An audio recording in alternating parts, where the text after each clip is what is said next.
question qui nous inquiète, c'est la disparition de nos communes rurales. Madame le ministre vient de nous dire que nous n'allions pas disparaître, mais nous sommes vidés de nos compétences qui sont passées aux communautés de communes. On nous propose ou on nous impose, on ne sait pas encore trop, des communes nouvelles, regroupées, avec le risque que les préfets, usant de leur pouvoir, nous regroupent de force. On nous propose des seuils où on nous impose, pour l'instant c'est pas voté, des seuils, on nous parle de pas moins de communautés de communes à moins de 20 000 habitants, ce qui nous pose évidemment énormément de problèmes. Par exemple chez moi on est 12 000, où est-ce qu'on va aller chercher les 8 000 qui restent? Ça veut dire que ce sont des fusions obligatoires. Quelle ville? Moi je suis en Gironde, dans le nord du département, sur les bords de l'estuaire.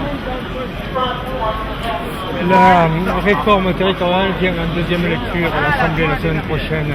Est-ce qu'elle est amendable? Personnellement, je ne pense pas, même si nous avons obtenu un recul sur la question du vote au suffrage direct pour l'élection des conseillers communautaires. C'est un recul, le gouvernement a retiré, la commission des lois a retiré cette proposition. Il y a bien d'autres choses sur lesquelles nous souhaiterions des reculs et d'après ce qu'a dit la ministre, c'est pas exactement ce qu'elle dit. Donc pour moi la question ce serait plutôt le retrait de la loi, purement et simplement, quitte à ouvrir de nouvelles discussions, mais pas voter cette loi en l'état, pour nous c'est une catastrophe, c'est clair. Elle s'ajoute à la question des dotations, des baisses de dotations. Alors les baisses de dotations, nous avons fait un calcul, sur 5 ans, nous allons perdre à peu près 40% des dotations de l'État. C'est considérable.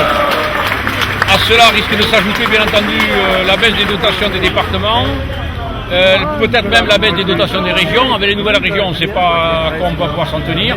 Donc de toute façon, c'est une grosse perte. Mais c'est utilisé par le gouvernement pour nous dire, c'est pour ça qu'il faut se regrouper. Comme ça, en vous regroupant, et ils nous font le fait qu'ils veulent donner davantage de DGF aux communes qui se regroupent, ou davantage de DGF aux intercommunalités qui vont se regrouper. Donc c'est la carotte un petit peu pour nous contraindre au regroupement. La carotte empoisonnée. C'est empoisonné, bien entendu.